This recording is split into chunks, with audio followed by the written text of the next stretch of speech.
Everyone, solid state ठोस अवस्था का चैप्टर अपन पढ़ते जा रहे हैं और आज लास्ट टॉपिक है ठोसों में चुंबकीय गुण। इससे पहले की जो क्लास थी उसमें हमने पढ़ा था कि ठोसों में विद्युतीय गुण। विद्युतीय गुणों के आधार पर ठोस तीन प्रकार के थे: चालक, कुचालक और अर्धचालक। चालक, कुचालक, अर्धचालक, इनको हमने दो आधार पर विभक्त किया। दो आधार पर हमने इनको वर्गीकृत किया। एक तो था चालकता परास के आधार पर और एक था बैंड सिद्धांत के आधार पर। उसके बाद हमने पढ़ा कि अर्धचालक क्या हैं। अर्धचालक दो प्रकार के होते हैं, एक तो होते हैं नेज अर्धचालक और दूसरे होते हैं डोपिंग। डोपिंग भी दो प्रकार के, एक तो वह एन प्रकार और एक पी प्रकार की। वर्ग 14 के जो तत्व हैं उनमें वर्ग 13 या 15 के तत्वों की शुद्धि मिलाएं तो एन और पी प्रकार के अर्धचालकों का निर्माण होता है या डोपिंग अर्धचालकों का निर्माण होता है। उनका उपयोग जो था अर्धचालकों का इलेक्ट्रॉनिक डिवाइसेस बनाने में है। सौर सेल, फोटोडायोड है, पीएनपी, एनपीएन फिजिक्स में आप पढ़ते हो, डायोड, ट्रांजिस्टर, उनके निर्माण में अर्धचालकों का उपयोग किया जाता है। आज अपन लास्ट टॉपिक जो है इस चैप्टर का उसकी बात करेंगे ठोसों में चुंबकीय गुण। मैग्नेटिक जो प्रॉपर्टीज है उनकी बात कर रहे हैं। प्रत्येक जो परमाणु है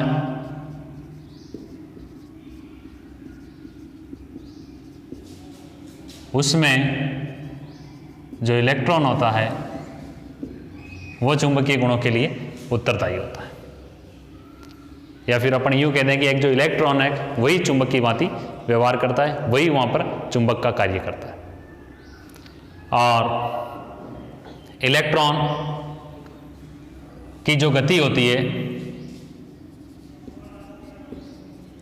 प्रत्येक जो इलेक्ट्रॉन है दो प्रकार से गति करता है।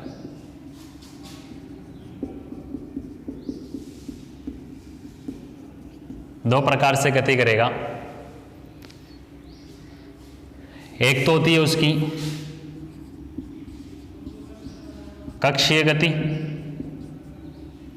और एक होती है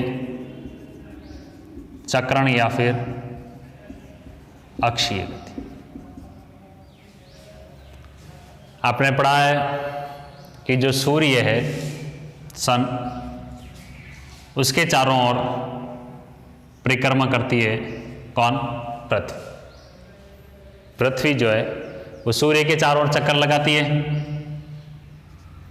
और दूसरी तरफ अपन देखें तो ये जो पृथ्वी है वो अपनी अक्ष पर घूर्णन करेगी, अपने अक्ष पर भी घूर्णन करती है और एक क्या करती है? सूर्य के चारों ओर चक्कर लगाती है। इसी प्रकार जो इलेक्ट्रॉन है वो परमाणु में नाभिक पॉजिटिव चार्ज है, पता है क्यों? प्रोटॉन उपस्थित है। नाभिक के चारों ओर चक्कर लगाता है इलेक्ट्रॉन। एक तो ये गति हो गई कि जब नाभिक के चारों ओर इलेक्ट्रॉन गति कर रहा है तब उसको कौन सी गति कहेंगे अपन? कक्षीय गति। ये कक्षीय गति। दूसरा कि जो इलेक्ट्रॉन है वो अपनी अक्ष पर गति करता है, अपनी अक्ष पर भी गति करेगा, उस गति को क्या कहेंगे आप? चक्रण या फिर अक्षीय गति। इन गतियों के कारण, कक्षीय गति हो चाहे फिर अक्षीय गति हो, इनके कारण इसमें चुंबकीय गुण उत्पन्न होता है, चुंबकीय क्षेत्र उत्पन्न होता है। इस आधार पर हम कह सकते हैं कि भाई जो ठोस है उनमें चुंबकीय गुण पाए जाते हैं। क्यों पाए जा रहे हैं? क्योंकि वहाँ पर जो उपस्थित इलेक्ट्रॉन है वो या तो कक्षीय गति कर रहे हैं या फिर अक्षीय गति कर रहे हैं। ठीक है, उसी प्रकार से जिस प्रकार से पृथ्वी सूर्य के चारों ओर गति कर रही तो वो तो कक्षीय है, और अपने अक्ष पर 24 घंटे में घूम रही है, वो उसकी अक्षीय गति है।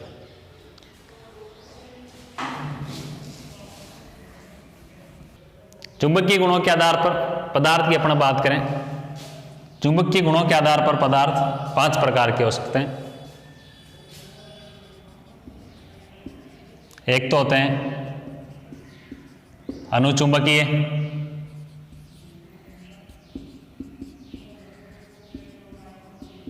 दूसरे होते हैं प्रतिचुंबकीय,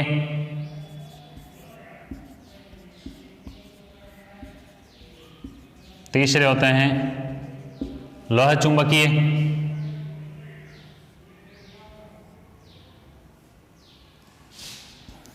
चौथे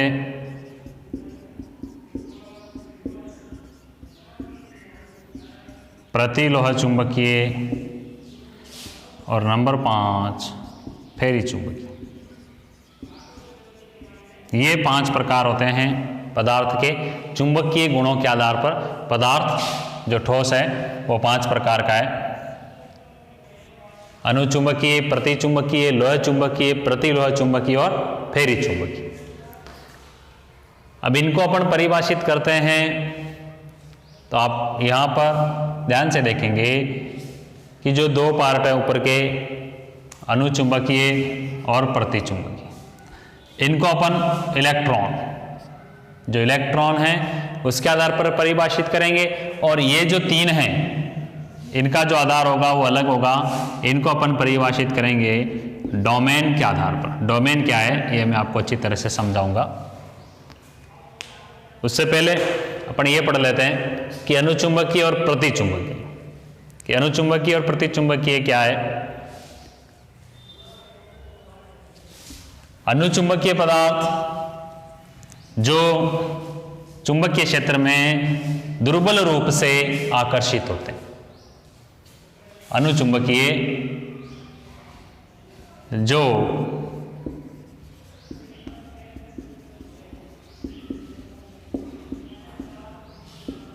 चुंबकीय क्षेत्र में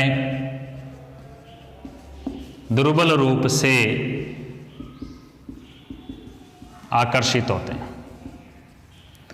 चुंबकीय क्षेत्र में दुर्बल रूप से आकर्षित होते हैं वो कौन से पदार्थ कहलाएंगे? अनुचुंबकीय पदार्थ कहलाएंगे।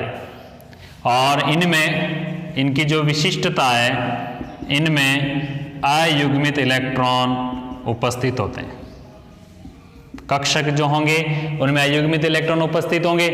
जैसे एस कक्षक आपने पढ़ा होगा, एस पी डी एफ हमने पढ़े। एस कक्षक में इलेक्ट्रॉन कैसे होते हैं? और वो सिद्धांत के अंतर्गत हमने इलेक्ट्रॉन भरे थे, ये इसी प्रकार से भरे थे। यानी कि ये जो इलेक्ट्रॉन है वो कैसा है? घूर्णन उसका क्लॉकवाइज है, और इसका कैसा होगा?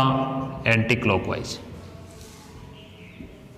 क्लॉकवाइज और एंटी क्लॉकवाइज, यानी कि इसके द्वारा जितना चुंबकीय आघूर्ण उत्पन्न किया जा रहा है उतना ही चुंबकीय आघूर्ण इसके द्वारा भी उत्पन्न किया जा रहा है, लेकिन कैसे?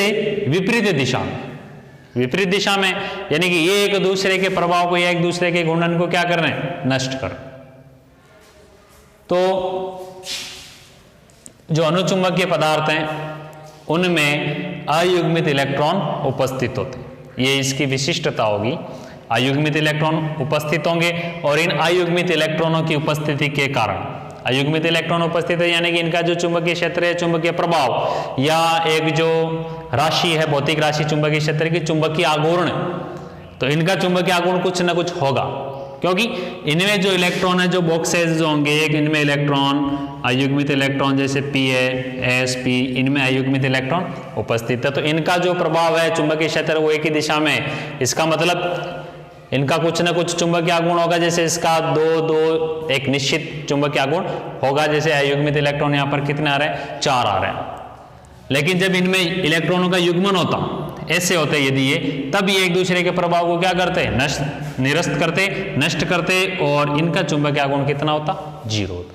लेकिन इस स्थिति में जब अयुग्मित इलेक्ट्रॉन उपस्थित हैं तब ये चुंबकीय आघूर्ण प्रदर्शित करेंगे। चुंबकीय आघूर्ण इनका कुछ ना कुछ होगा, और चुंबकीय आघूर्ण का मान आप कैसे ज्ञात करेंगे? एक फॉर्मूला √n n+2। चुंबकीय आघूर्ण की इकाई बोर मैग्नेटॉन। इस फॉर्मूले से आप चुंबकीय आघूर्ण का मान ज्ञात करेंगे, जहां n क्या है? अयुग्मित इलेक्ट्रॉनों की संख्या। बहुत ही अच्छा टॉपिक है ये, आपका जो चैप्टर होगा 9वां। बोर मैग्नेटॉन के रूप में यहाँ पर आप मान ज्ञात करेंगे। n अयुग्मित इलेक्ट्रॉनों की संख्या बात कर रहा था। आपका जो 8वां और 9वां चैप्टर डी और एफ ब्लॉक एलिमेंट और उपसंयोजन योगी, वहाँ पर ये फॉर्मूला बहुत बार काम में आएगा, जहाँ चुंबकीय आघूर्ण का मान अपन ज्ञात करेंगे। ठीक है, तो अनुचुंबकीय कौन होंगे? जो चुंबकीय क्षेत्र में दुर्बल रूप से आकर्षित होते हैं और अयुग्मित इलेक्ट्रॉन उनमें उपस्थित होते हैं। पहले भी बताया मैंने आपको कि जो प्रतिचुंबकीय हैं, अनुचुंबकीय हैं, उनको अपन इलेक्ट्रॉन, भैया इलेक्ट्रॉन युग्मित हैं या अयुग्मित हैं, उस आधार पर अपन उनको परिभाषित करेंगे। तो पहली जो परिभाषा अनुचुंबकीय की कि जो चुंबकीय क्षेत्र में दुर्बल रूप से आकर्षित होते हैं और जिनमें अयुग्मित इलेक्ट्रॉन उपस्थित होते हैं, अयुग्मित इलेक्ट्रॉन उपस्थित होते हैं, वो क्या कहलाएंगे अपने यहाँ पर?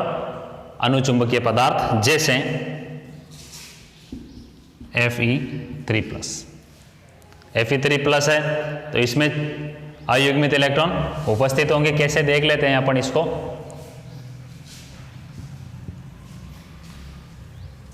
Fe इलेक्ट्रॉनिक विन्यास Ar 3d6 4s2, यही होगा। Fe3+ की अपन बात करें, 3+ है, तब इलेक्ट्रॉनिक विन्यास Ar 2 यहाँ से 1 यहाँ से 3d5, तो 3d5 है। D 5 कक्षक, ये 1 2 3 4 5, तो अयुग्मित इलेक्ट्रॉन कितने हैं यहाँ पर? 5 उपस्थित। और अयुग्मित इलेक्ट्रॉन जब उपस्थित होंगे तो उसकी चुंबकीय प्रकृति क्या होगी? अनुचुंबकीय। और चुंबकीय आघूर्ण का मान यदि हमें यहाँ पर ज्ञात करना है तो वही फॉर्मूला आप यूज में लेंगे, √n+2। n के अयुग्मित इलेक्ट्रॉनों की संख्या कितने हैं? 1 2 3 4 5, ये 5, n+2 5+2 5 गुणा 7 √35 बोर मैग्नेटॉन।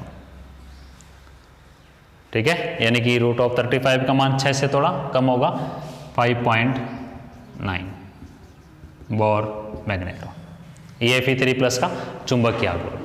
तो अनुचुंबकीय जो पदार्थ हैं, अनुचुंबकीय, उनका चुंबकीय आघूर्ण का मान कुछ ना कुछ होगा, फिक्स होता है। जैसे Fe3+ का ये नियत होगा, ये होगा। आप कहीं पर भी आप देख लें, Fe3+ आयन जो है उसका चुंबकीय आघूर्ण 5.9 बोर मैग्नेटॉन ही होगा। दूसरा जो पार्ट है अपना प्रतिचुंबकीय। अनुचुंबकीय की आप बात कर रहे थे, अनुचुंबकीय आप समझ चुके होंगे कि जो चुंबकीय क्षेत्र में दुर्बल रूप से आकर्षित होते हैं और जिनमें अयुग्मित इलेक्ट्रॉन उपस्थित होते हैं, वो अनुचुंबकीय पदार्थ कहलाते हैं। जैसे उदाहरण Fe3+। दूसरा है प्रतिचुंबकीय। प्रतिचुंबकीय ऐसे पदार्थ जो चुंबकीय क्षेत्र में प्रतिकर्षित होते हैं। ये तो क्या होंगे? अनुचुंबकीय आकर्षित होंगे, क्योंकि इनमें जो अयुग्मित इलेक्ट्रॉन है, तो एक पदार्थ का अयुग्मित इलेक्ट्रॉन दूसरे पदार्थ के अयुग्मित इलेक्ट्रॉन से क्या होगा? आकर्षित होगा। लेकिन प्रतिचुंबकीय में क्या होगा? प्रतिचुंबकीय दुर्बल, चुंबकीय क्षेत्र में दुर्बल रूप से प्रतिकर्षित होते हैं। दुर्बल रूप से प्रतिकर्षित होंगे। क्यों प्रतिकर्षित होने का कारण क्या होगा? इनमें अयुग्मित इलेक्ट्रॉन अनुपस्थित होते हैं। अयुग्मित इलेक्ट्रॉन अनुपस्थित होते हैं। जैसे एक जो पदार्थ है उसका पी कक्षक है, सारे इलेक्ट्रॉन युग्मित हैं। दूसरा पदार्थ उसके भी पी कक्षक ये युग्मित है, इसमें भी युग्मित इलेक्ट्रॉन है, कोई अयुग्मित नहीं, तो ये एक दूसरे से क्या होंगे? प्रतिकर्षित होंगे। कब? चुंबकीय क्षेत्र में। तो प्रतिचुंबकीय पदार्थ कि वे पदार्थ जो चुंबकीय क्षेत्र में दुर्बल रूप से प्रतिकर्षित होते हैं तथा उनमें अयुग्मित इलेक्ट्रॉन नहीं पाए जाते या फिर अनुपस्थित होते हैं, वो क्या कहलाते हैं? प्रतिचुंबकीय पदार्थ कहलाते हैं। और उदाहरण की अपन बात करें तो अच्छा उदाहरण है बेंजीन, NaCl, H2। इनमें अयुग्मित इलेक्ट्रॉन नहीं पाए जाते। जैसे H2O की अपन मैं बात करूं तो H2O, OH, V शेप में इसकी ज्यामिति होगी। H संयोजी कोश में एक इलेक्ट्रॉन, एक यहाँ पर एक बॉन्ड बना रहा है, एक O के संयोजी कोश में कितने इलेक्ट्रॉन होते हैं? 6 होते हैं। तो 6 किस रूप में होंगे? ये दो तो पेयर हो गए, दो तो युग्म हो गए, और तीसरा जो युग्म है वो यहाँ पर बॉन्डिंग में प्रयुक्त हो रहा है। तो इसका मतलब यहाँ अयुग्मित इलेक्ट्रॉन तो है नहीं, ये जोड़े में है, ये भी जोड़े में है, और ये जो दोनों इलेक्ट्रॉन उन्होंने क्या कर रखा है? यहाँ पर बॉन्डिंग कर रखी है, बंद बना रखा है। तो यहाँ पर अपन देखेंगे अयुग्मित इलेक्ट्रॉन प्रेजेंट नहीं है, अनुपस्थित है, एब्सेंट है, तो आप इसको क्या कहेंगे? प्रतिचुंबकीय पदार्थ। तो बात हो रही थी अनुचुंबकीय की और प्रतिचुंबकीय की। अनुचुंबकीय कौन से होंगे? जो दुर्बल चुंबकीय क्षेत्र में दुर्बल रूप से आकर्षित होते हैं। प्रतिचुंबकीय जो चुंबकीय क्षेत्र में दुर्बल रूप से प्रतिकर्षित होते हैं। अनुचुंबकीय जिनमें अयुग्मित इलेक्ट्रॉन उपस्थित होते हैं, प्रतिचुंबकीय जिनमें अयुग्मित इलेक्ट्रॉन अनुपस्थित होते हैं। उदाहरण भी आप याद रखें। और अनुचुंबकीय पदार्थ है, या फिर मैं यूं कह दूं कि जिसकी प्रकृति अनुचुंबकीय है, तो उसका आपको क्या ज्ञात करना होगा? चुंबकीय गुण। चुंबकीय गुण चुंबकीय क्षेत्र दर्शाने की एक भौतिक राशि है। चुंबकीय गुण कैसे दर्शाओगे आप? रूट ऑफ n+2, जहां n क्या है? अयुग्मित इलेक्ट्रॉनों की संख्या। और तो कहते हैं गुरुजी कि यहाँ पर भी आप चुंबकीय गुण ज्ञात करो, तो यहाँ चुंबकीय गुण कितना होगा? स्वाभाविक ही कितना होगा?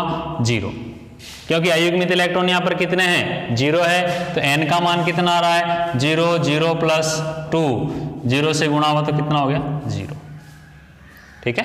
तो अनुचुंबकीय जो पदार्थ होंगे उनका चुंबकीय गुण कुछ ना कुछ होगा, लेकिन प्रतिचुंबकीय जो पदार्थ होंगे उनका चुंबकीय गुण हमेशा कितना होगा?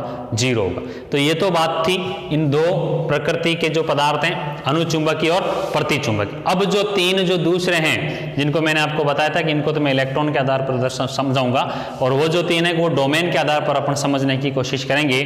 डोमेन की जब बात आती है, आपके लिए नया शब्द है डोमेन। एक जो धातु आयन है वो छोटे छोटे खंडों में विभक्त होता है, छोटे छोटे टुकड़ों में विभक्त होता है। धातु आयन के जो छोटे छोटे खंड होते हैं उनको डोमेन कहा जाता है।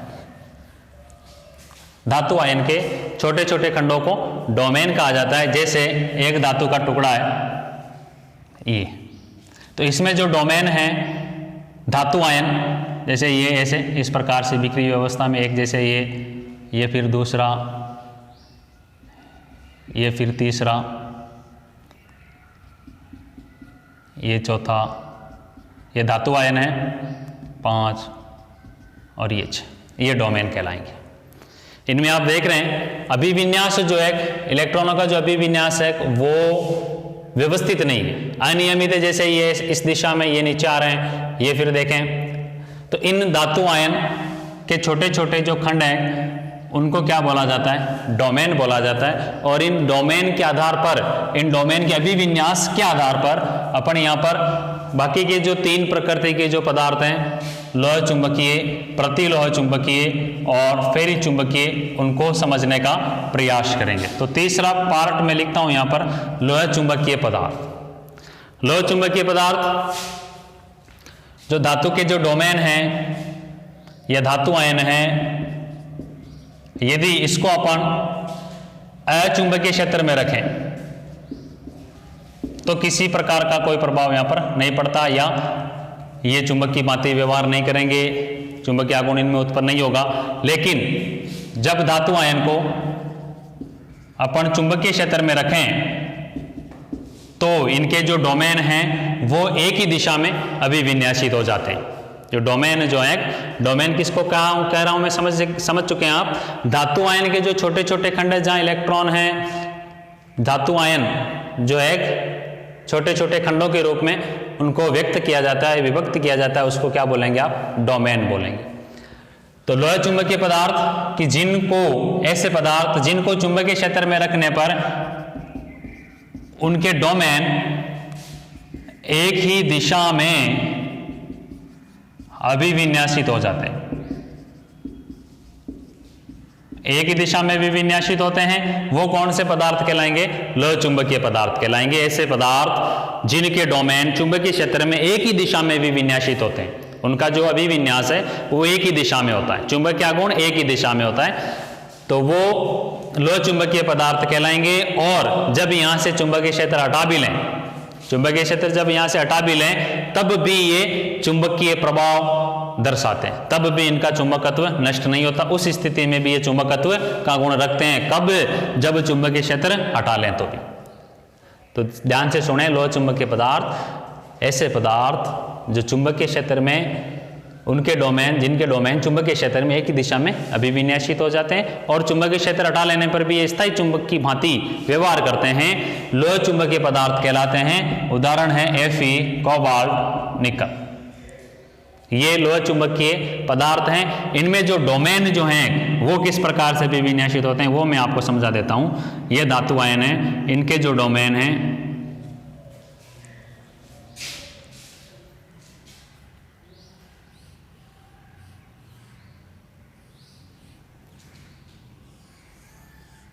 ये इस प्रकार से एक ही दिशा में भी विन्यासित हो रहे हैं। इनका जो दिशा है वो आप देख रहे हैं, एक ही दिशा में भी विन्यासित होते हैं, जिसके कारण इनका चुंबकीय आघूर्ण कुछ न कुछ होगा, या फिर मैं यूं कह दूं कि शून्य नहीं हो सकता। और जब अपन चुंबकीय क्षेत्र हटा भी लें तब भी ये स्थायी चुंबक की भांति व्यवहार करते हैं। तो लोह चुंबकीय पदार्थ हैं, डोमेन के आधार पर इनको समझाया जा रहा है कि जिनके डोमेन एक ही दिशा में भी विन्यासित होते हैं वो क्या कहलाएंगे, लोह चुंबकीय पदार्थ कहलाएंगे, और ये स्थायी चुंबक की भांति व्यवहार करते हैं। दूसरा है इसके आगे का नंबर 4, प्रति लोह चुंबकीय पदार्थ। प्रति लोह चुंबकीय पदार्थ जैसे कि बात कर रहे हैं अब अपन इनको कैसे समझा रहे हैं, डोमेन के आधार पर ही समझा रहे हैं। इसमें जो डोमेन एक ही दिशा में भी विन्यासित हैं, प्रति लोह चुंबकीय पदार्थ में जो डोमेन हैं वो कैसे भी विन्यासित होंगे, एक दूसरे की विपरीत दिशा में, एक दूसरे की विपरीत दिशा में भी विन्यासित होते हैं, जिसके कारण इनका चुंबकीय आघूर्ण निरस्त हो जाता है, नष्ट हो जाता है।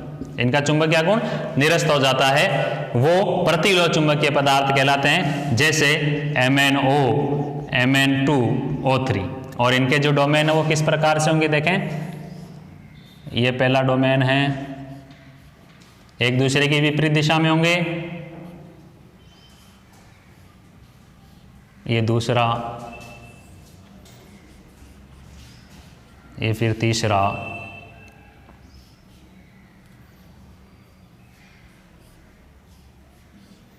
ये चौथा,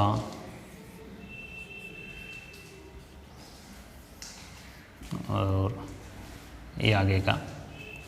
तो आप देख रहे हैं कि इनके जो डोमेन है वो एक दूसरे की विपरीत दिशा में है। तो विपरीत दिशा में होंगे तो ये देखो, जैसे ये पॉजिटिव चल रहा है तो ये कैसा आएगा, नेगेटिव आएगा, यानी कि ये एक दूसरे के प्रभाव को क्या करेंगे, नष्ट करेंगे। तो ये एक दूसरे के प्रभाव को नष्ट करेंगे, निरस्त करेंगे, तो यहाँ चुंबकत्व या चुंबकीय आघूर्ण कितना बचेगा, 0 बचेगा।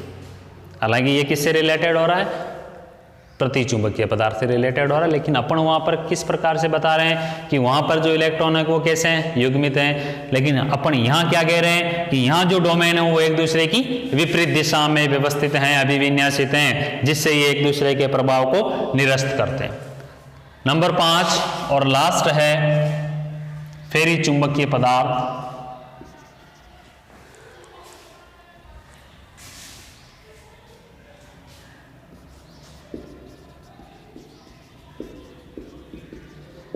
फेरी चुंबकीय पदार्थ कि ऐसे पदार्थ कि जिनमें डोमेन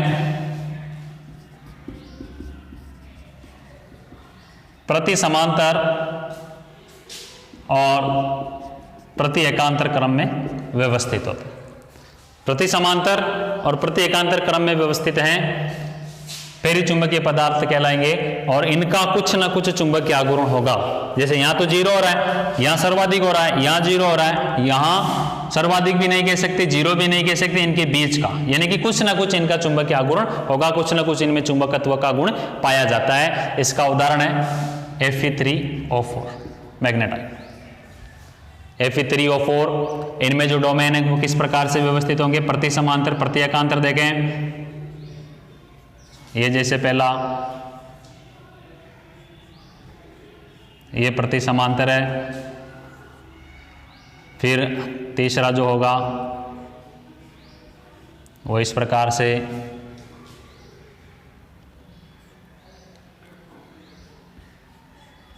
फिर आगे ये, फिर ये, फिर अपोजिट, ये इस प्रकार प्रति समांतर और प्रति एकांतर है। यानी कि जैसे ये दोनों एक दूसरे के प्रभाव को नष्ट कर रहे हैं, लेकिन इनका कुछ ना कुछ चुंबकीय आघूर्ण यहाँ पर बच रहा है, जिससे ये चुंबकत्व प्रदर्शित करते हैं।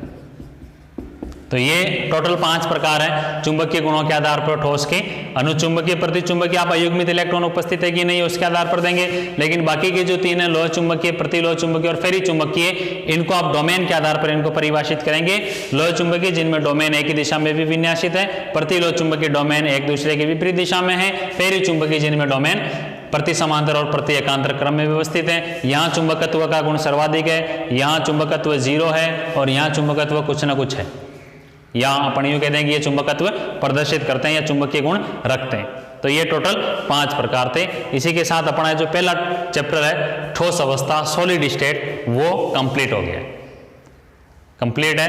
एक जो पिछले जो नोट्स थे उनमें एक मिस्टेक आ रखी है, एक न्यूमेरिकल जो प्रश्न है, न्यूमेरिकल प्रश्न है उसमें जो आंसर है वो 0.00 आ रहे हैं, जहाँ पर 0.00 नहीं होंगे उसके आंसर आप याद कर लें, उसके आंसर होंगे 10.5 गुणा 10 की पावर 3, 10.5 गुणा 10 की पावर 3 किलोग्राम